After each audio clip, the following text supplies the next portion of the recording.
जी। पहले तो हम जो कलकत्ता में हैं तो कलकत्ता से आपको ये बोल रहे हैं कि वेलकम टू कलकत्ता, वर्चुअली भी हो फिर भी वेलकम टू कलकत्ता, पहले हम ये बोलना चाहेंगे। शुक्रिया। इसके बाद ये मुझे जरूर बोलना पड़ेगा कि आपका जो गाना है, गाना बहुत ही बढ़िया है।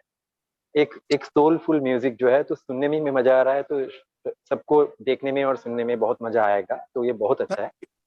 तो मैं एक क्वेश्चन से जा रहा हूँ कि आज जो वर्ल्ड म्यूजिक डे के लिए हम जो ये इंटरेक्शन कर रहे हैं, तो आप तीनों से मुझे ये पूछना है कि आपके लिए वर्ल्ड म्यूजिक डे अलग से कितना मायने रखता है, क्योंकि आप तो म्यूजिक के साथ ही हर रोज जीते हो, हर रोज म्यूजिक लेकर ही उठते हो, तो ये जो वर्ल्ड म्यूजिक डे ये कितना अलग मायने रखता है आपके लिए?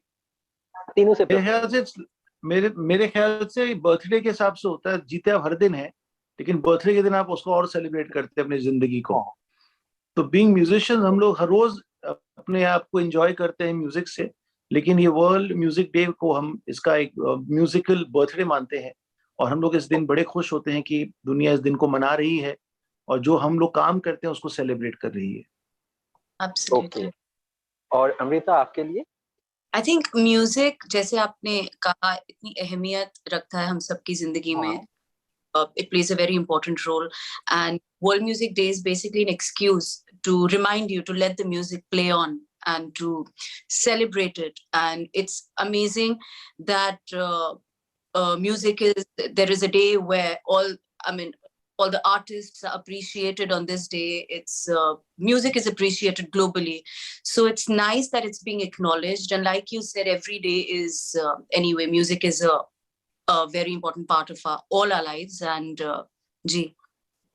और ये मेरा आयान से भी सेम चीज पूछना है। नहीं, music, for us is not a profession, but it's a way of life. So that's why every day is incomplete without music. So music is a part of who we are, part of all our DNAs. Lekin it's wonderful to have an official day where we celebrate something like music. और बहुत देर से ये declare हुआ, लेकिन at least declare हुआ. We never used to have World Music Day 25 years ago.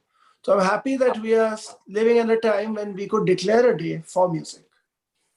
और मेरा दूसरा जो सवाल है कि ये छाप तिलक के बारे में, ये बहुत अच्छा एक गाना जो आपने बनाया है, तो ये सोलफुल एक सॉन्ग है, तो इसके बारे में कुछ बताइए, कैसे बना ये गाना? क्योंकि एक गाने के बनने के लिए तो बहुत कुछ अंदर चलता है, बहुत कोलैबोरेटिव वर्क होता है, तो कैसे बना ये आपके लिए? ये स्टोरी जरा अगर शेयर करेंगे हमारे व्यूअर्स के साथ। नहीं, ऐसा भाई, ये गाना तो खैर बना ही हुआ है, बहुत सालों से चला आ रहा है ये। इसको तो रेशमा जी ने, आबिदा जी ने, शोभा गुर्तू जी, शोभा मुदगल जी और बहुत से महान महान गायिकाओं ने, विदुषियों ने गाया है इस गाने को। बट हमने जब ये गाना के बारे में सिलेक्ट किया, आयन भाई, अमृता और मैंने, तो ये था कि it was more challenging for Amrita because ये कंपैरिजन वाला गाना है। लेकिन इस गाने का बनाने का फायदा ये भी था कि ये गाना को आपको इस गाने से मुख्तलिफ नहीं कराना है। ऑलरेडी सब लोग मुख्तलिफ हैं इस गाने से, सब इस गाने को ऑलरेडी जानते हैं गाना है क्या। बट इसमें ये हमारा चैलेंज ये था कि इसको हम अलग किस्म से प्रेजेंट कैसे करें, इसका साउंड अलग कैसे करें। तो पहली दफा अमृता जी की आवाज और सरोद ने पहली दफा छाप तिलक को एक साथ किया है, तो दैट्स व्हाई गाना मेरे हिसाब से काफी अलग बना है, और इसमें एक ताजगी है, एक सादगी है और एक ईमानदारी है। अच्छा, और अमृता आपके लिए, जो अमान ने बोला कि आपके लिए ये चैलेंजिंग था, तो आपने ये चैलेंज को कैसे पॉज किया, कैसे आपने ये गाना को सही तरीके से उसके इन दोनों के साथ मिलके ये गाना कैसे आपने निभाया? For me the highlight was working with Aman and Ayan, to be honest. I'm very, very grateful that I could work with the two of them. I hold them in high regard and really respect their art. And for me, I think the Sarod is really the star in the song because it adds so much to it, really. Like, I think that is what makes the entire track so different and so beautiful. So for me, that itself is grateful for that. So for me, that's how the track just is very, very special and sounds different because of the way they've played. Okay. और Aman, you are not visible, okay. जी और एक बात मुझे जो जाननी है कि ये अमन और आयान से मुझे पूछना है कि आप लोग जब प्योर क्लासिकली जब आप शरोद प्ले करते हो, आप जुगलबंदी में प्ले करते हो या दूसरी किसी तरह, तब एक परफॉर्म करना और किसी गाने के साथ अलग से परफॉर्म करना, इंस्ट्रूमेंटल और गाने के साथ कितना फर्क होता है ये दोनों में? It's Atanu, very challenging. ऐसा होता है कि ऐसा होता है अतानु कि सरोज जब हम बजाते हैं तो वो इट्स उसमें लिरिक्स नहीं होते भाई। बट जब when you're playing with somebody who has lyrics, वो it becomes more challenging। वो और चैलेंजिंग होता है क्योंकि अमृता जैसे गा रही हैं, उनको सुर का खेल है, उनको उसमें मेहनत, जैसे मेहनत करके सुर लगा रही हैं, बट एडवांटेज है कि लिरिक्स है उनके पास। हमारे पास हाँ। क्या होता है कि सुर हो जाते हैं, आसानी से सुर आ जाते हैं, बट हमारे पास लिरिक्स नहीं है बयान करने के लिए, तो इट्स डिफिकल्ट। वोकल के साथ तो, because vocal is always considered the first form of music, उसके बाद इंस्ट्रूमेंट्स आते हैं, तो वोकल के साथ गाना बजाना करना ऑलरेडी बहुत बड़ी चैलेंज की बात होती है।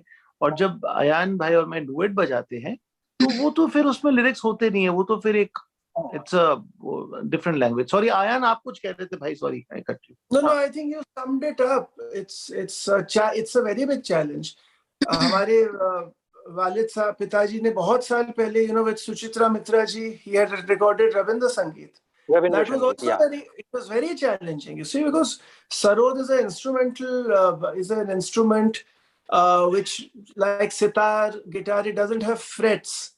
So we are playing with our nails. So to play with vocal music, it's even more challenging. But we are singing within. I think that is a very deep thread of connection, that what Amrita ji is singing, we are singing through our instrument. I think that was more. And जैसे बंगाली में कहते हैं, जोतो मौत तोतो Paut.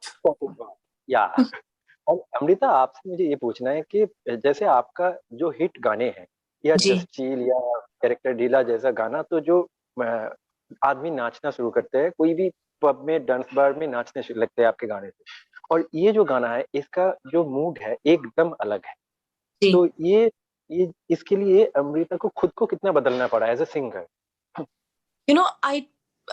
Badalna, I don't think so, because I've always I have trained classically and I do my riyaz every day, so I feel dance is also up. ये भी अगर सुनेंगे, so the first thing I'll tell you, after we recorded, I came back home and I made my child hear it, who's 9, and the minute the sarod comes in and he was dancing, so I feel music, if you connect with it in any way, it just makes your soul dance. So I mean, ठीक है, genres अलग हैं, but at the end of the day, language similar है. I mean, it basically hits a chord with your heart, So वो एक emotion है, and dance तो खैर आप सुनिए, I hope आप भी dance करें सुनने के बाद। इसमें बल्कि इसमें तानू, इसमें इन्होंने खुद थोड़ा डांस भी किया है, अगर वीडियो देखेंगे आप। हाँ, वीडियो पे हमने देखा है। तो और गाने ने इनको डांस कराया थोड़ा, अच्छा है। और ये जो एक बात है कि जैसे अयान और अमान, आप दोनों के लिए हर कोई बोलता है कि जब वो दोनों बैठते हैं स्टेज में, तो उसका अलग एक पैशन होता है। तो ये बहुत कम इंस्ट्रूमेंटल जो प्लेयर है और क्लासिकल इंस्ट्रूमेंट जो बजाते हैं, जैसे जकीर साहब का एक अलग फैशन है। तो आप लोगों के जो आप दो भाई बैठते हैं, तो अलग फैशन है, और अमृता का खुद का फैशन ब्रांड भी है। तो ये दोनों का, जब अमृता आप गाना गाते हो, जब परफॉर्म करते हो ऑन स्टेज, आपका फैशन स्टेटमेंट क्या रहता है? आप कुछ फैशन स्टेटमेंट अलग अलग गाने के लिए अलग अलग सोचते हो? Not at all. देखिए, I mean according to the song, आप बस उसको अगर फील करें तो आप अपने आप को ढाल सकते हैं इन दैट।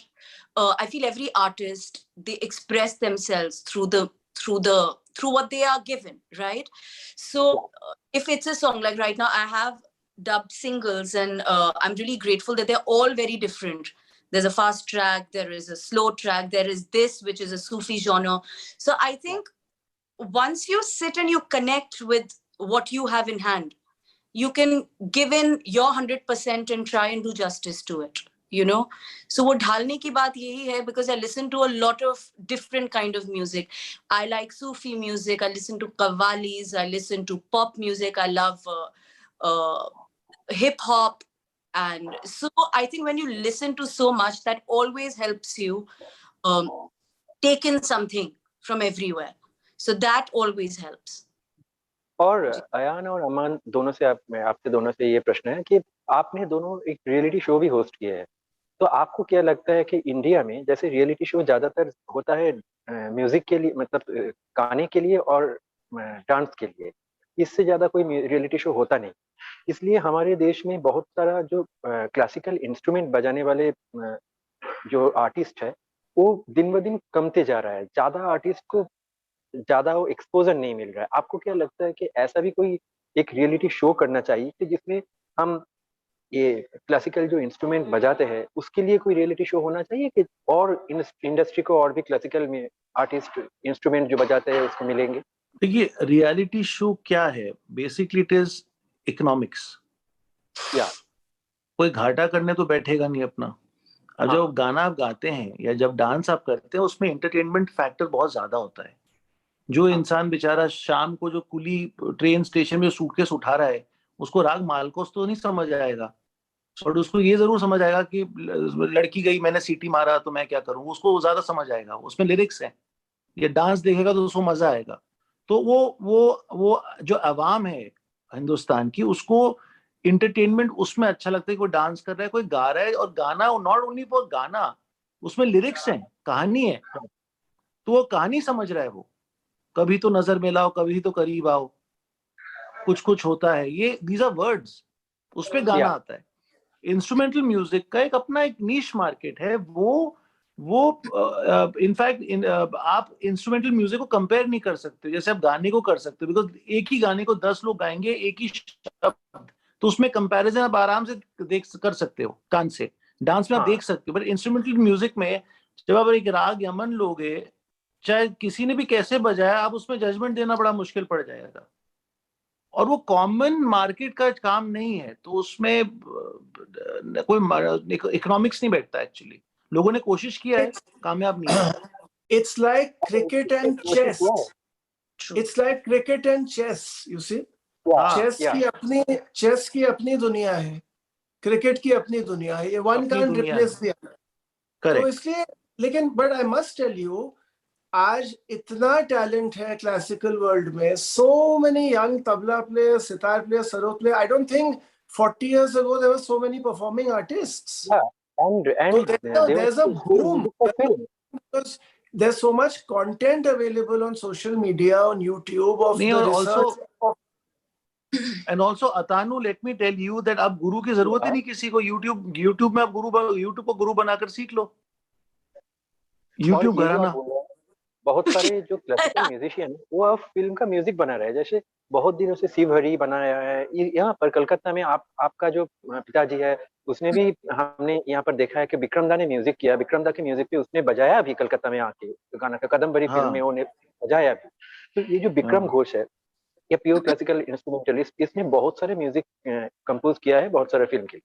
तो ये क्या आप लोग ये क्या सोच रहे हैं कि ये जो क्लासिकल इंस्ट्रूमेंटलिस्ट है इन लोगों को और भी म्यूजिक कंपोजिंग में आना चाहिए? तो ये एक फ्यूचर होता है ना इंडियन क्लासिकल म्यूजिक को लेकर, बहुत सारा नहीं, ऐसा कुछ नहीं है। No Atanu, you mixing genres now. अब विक्रम दा तबला बजाते, वो म्यूजिक करे, वो उनकी मर्जी है, अब करने की जरूरत है नहीं, उनकी वो इशू है। कल मुझे अयान को म्यूजिक डायरेक्शन के लिए ऑफर्स आए, पहले हमने लिए नहीं क्योंकि वो मुझे ठीक नहीं लगा। हम लोग काम अब एक ऐसी उम्र में पहुंच गए हैं, स्टेज में, जिंदगी में, वो काम करना है जिसमें रिस्क नहीं है। वो हिट फ्लॉप में मुझे जाना ही नहीं अंदर उसके। तो क्लासिकल म्यूजिशियन का काम है क्लासिकल म्यूजिक बजाए। वो अपने आप को क्यों कंपेयर कर रहा है पॉप स्टार से? पॉप स्टार की अपनी जिंदगी है, एक्टर की अपनी जिंदगी, डायरेक्टर की अपनी जिंदगी, प्रोड्यूसर की, क्रिकेटर की, सबकी अपनी अपनी जिंदगी है। We should not cross it. और जो भी इंडियन क्लासिकल म्यूजिक बजाते हैं उसे पता होना चाहिए कि वो कभी अगर बन गया तो बन गया, लेकिन 98% he will not become Honey Singh और बादशाह। एक अलग मार्केट है। you should not compete with markets.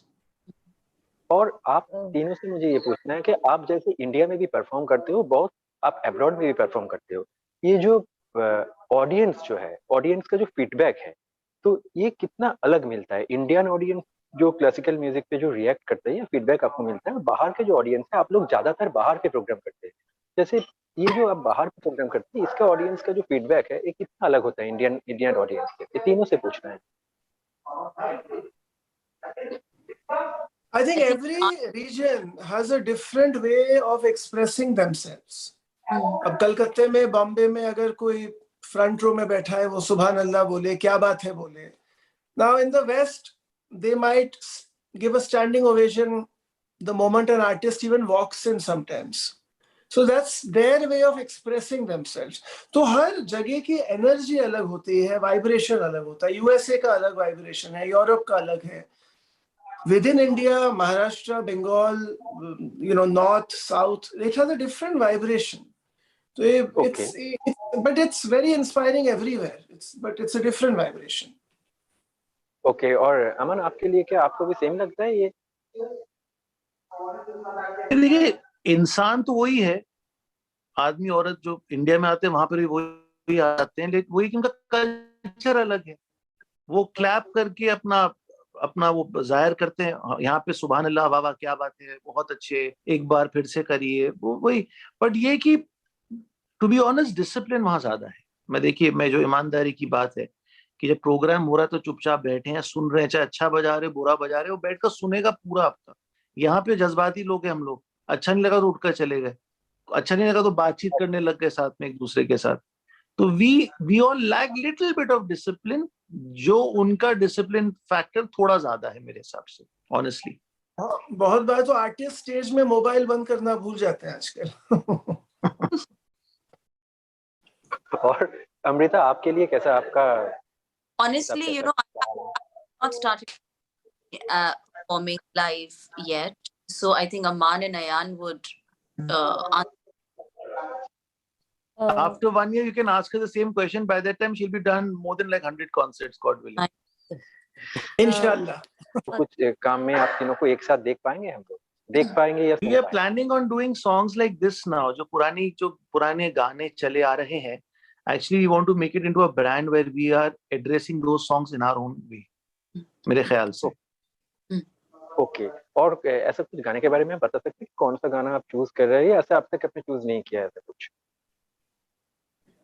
Amrita, अभी तो छाप तिलक पे ही हम लोग थोड़ा फूल बरसा रहे हैं, प्रार्थना कर रहे हैं सबको पसंद आए. And God willing we will do some interesting songs, some appealing songs in the near future. How do you pronounce your name भाई? How do you pronounce your name? Atanu, या बंगाल में ओतुनु. अच्छा, ओतुनु. अच्छा, ओतुना. अच्छा, ओतुना, करेक्ट. ताइनकी. अमन भाई कोलकाता से अच्छे हैं उन्हें. ये एक चीज अमृता से पूछना है कि एक, क्या आप व्यूअर्स के लिए 2 लाइन गा दीजिएगा ये गाना? जी. छाप तिलक सब छीन रे उसे नैना मिले के, नैना मिले के, नैना मिले के, नैना मिले के, नैना मिले के, मत कर ले रे मुझसे नैना मिले के, मुझसे नैना, नैना जी मुझसे नैना, नैना नैना मिले के. Thank you and best wishes for Chhaap Tilak. बहुत सारे लोग ये गाने. Thank you. Thank you. Take care. Thank you.